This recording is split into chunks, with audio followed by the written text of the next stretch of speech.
लोकतंत्र को, इस देश के नागरिकों को और इस देश को बचाने के लिए आज मौजूद यहाँ विशाल जनसमूह को, खास तौर पे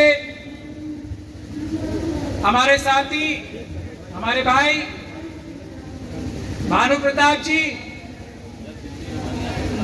राजेंद्र गौतम जी, डीसी कपिल साहब, हिजम राजम साहब, अंसारी साहब, पटेल साहब, हमारी छोटी बहन उस्मा साहिबा, बाकी सभी लोग जो मिशन जय भीम से और अन्य संगठनों से आए हैं और इस देश के ईमानदार पत्रकार जो मेरे सामने हैं, जो पत्रकार यहाँ नहीं है वो लोग आप समझ सकते हैं वो देश के दुश्मन है, वो ईमानदार पत्रकार नहीं है, वो बेईमान है, वो अडानी अंबानी के नौकर है। इसीलिए सभी ईमानदार पत्रकारों को भी मेरा जय भीम, जय भारत, जय संविधान और अस्सलाम वालेकुम। धन्यवाद सर। सच्चाई बोलता हूं, धन्यवाद करने की जरूरत नहीं है। आप ही लोग हो जो देश के ईमानदार पत्रकार हो। ईमानदार पत्रकार वो होता है जो वक्त की सरकार के खिलाफ खड़ा हो। सिर्फ वही होता है जो वक्त की सरकार को आईना दिखाए, जो सरकार की तारीफें करे वो दलाल होता है, पत्रकार नहीं होता। तो यहां सभी पत्रकारों को एक बार फिर मेरा सलाम। तो ईवीएम के बारे में राजेंद्र पाल गौतम साहब ने आपको सारी बातें बता दी हैं, इसलिए मैं अपनी बात बहुत ही संक्षेप पे, बहुत ही छोटे में रखना चाहता हूं।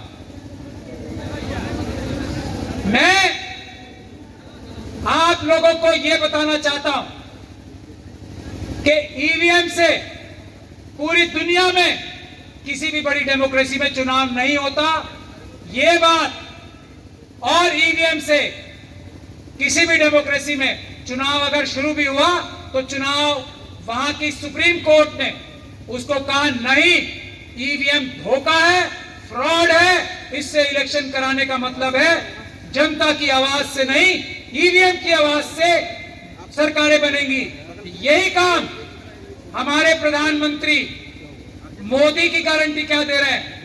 अब की बार 400 पार, तो ये अब की बार ईवीएम से 400 पार की बात कर रहे हैं। ये हम नहीं होने देंगे, देश की जनता नहीं होने देंगे। हम लोग, हम खुद, क्योंकि देश की जनता का प्यार हमें मिला है, हम भी देश की जनता के नौकर हैं, छोटे नौकर हैं। हम लोग देश की जनता की आवाज पर, यह हमारी आवाज नहीं है, ध्यान से सुन ले सब लोग, देश की जनता की आवाज पर देश की जनता ने हमारी जिम्मेदारी लगाई है कि ईवीएम से चुनाव नहीं होने देना। हम लोग सड़क पे निकलते हैं तो लोग रास्ते में हमसे बोलते हैं तुम लोग गद्दारी मत करना हमसे, हमने तुम पे विश्वास किया है, हमने विश्वास किया ये ईवीएम से चुनाव नहीं होने देना। अगर तुम इस लड़ाई से पीछे हट गए तो हम तुम्हें भी चोर, जैसे चौकीदार को चोर कहा था, तुम्हें भी चोर कहने लगेंगे। तो हम लोग नहीं लड़ रहे लड़ाई, ये जनता का आदेश है, हम सिर्फ जनता का काम कर रहे हैं। जनता देश की 95% नहीं, मेरे ख्याल से 99.9% जनता ईवीएम से नहीं, पेपर बैलेट से चुनाव चाहती। जो ईवीएम का नाम लेता है, जो ईवीएम का नाम लेता है वो चोर है, बेईमान है, लुटेरा है, दगाबाज है, आतंकवादी है, क्योंकि वो देश की जनता का चुनाव का हक छीनकर ये ईवीएम का सरकार बनाना चाहता है। वो आतंकवादी नहीं, गद्दार है देश का, ईवीएम का नाम लेने वाला गद्दार है देश का। ये बात आप ध्यान से सुन लो। तो जो आदमी ईवीएम का नाम ले उसको गद्दार का नाम देने की जिम्मेदारी इस देश की जनता ने हमारी लगाई है। हमें अपने देश को ईवीएम के गद्दारों से मुक्ति दिलानी है। मैं आप लोगों को अब कानूनी बात बताना चाहता हूं। ये इलेक्शन कमीशन, मोदी जी के लोग, आरएसएस के लोग, बीजेपी के लोग झूठ भ्रांति फैला रहे हैं। कि ईवीएम से चुनाव जल्दी होता है, ये झूठ है, ये चोरी है। ईवीएम से चुनाव देर से होता है। ये झूठ भ्रांति फैलाते हैं कि ईवीएम से चुनाव महंगा होता है, ईवीएम से चुनाव सस्ता होता है। ये भ्रांति फैलाते हैं कि ईवीएम से चुनाव जल्दी होता है, ये भ्रांति फैलाते हैं। ईवीएम से चुनाव देर से होता है, पेपर बैलेट से चुनाव जल्दी होता है। सस्ता, जल्दी, सुरक्षित चुनाव ईवीएम से नहीं, पेपर बैलेट से होता है। जो चुनाव महंगा कराना चाहते हैं वो ईवीएम के साथी हैं, जो चुनाव में धांधली करना चाहते हैं वो ईवीएम के साथी हैं, जो चुनाव में खर्चा ज्यादा कराना चाहते हैं वो ईवीएम के साथी हैं।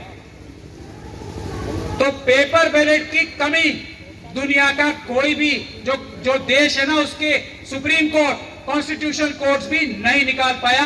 हर कोर्ट ये कह रहा है पूरी दुनिया का कि पेपर बैलेट ही सुरक्षित है।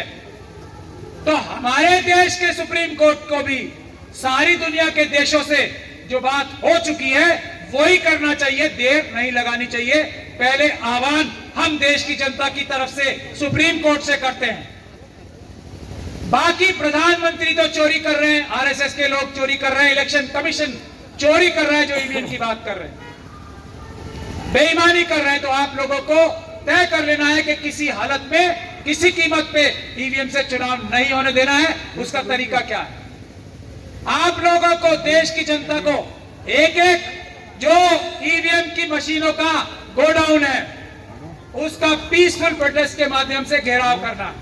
एक एक जगह जहां ईवीएम की मशीनें रखी हुई हैं उसका घेराव करने की जिम्मेदारी आपने लेनी है। और एक एक रिटर्निंग ऑफिसर, 543 के 543 जो इलेक्शन कमीशन के रिटर्निंग ऑफिसर्स हैं, उनका घेराव करने की, जैसे ईवीएम, जैसे सीएनआरसी के प्रोटेस्ट में हुआ था, जैसे किसान आंदोलन में हुआ था, वैसा घेराव करने की तैयारी करनी है आप लोगों को। इको गार्डन, ईवीएम का एक और बड़ा नुकसान है, इको गार्डन, वो नुकसान ये है कि ईवीएम के माध्यम से यह पता लग जाता है कि इस बूथ में इतने वोट इसको पड़े हैं और इस बूथ में इतने वोट उसको नहीं पड़े।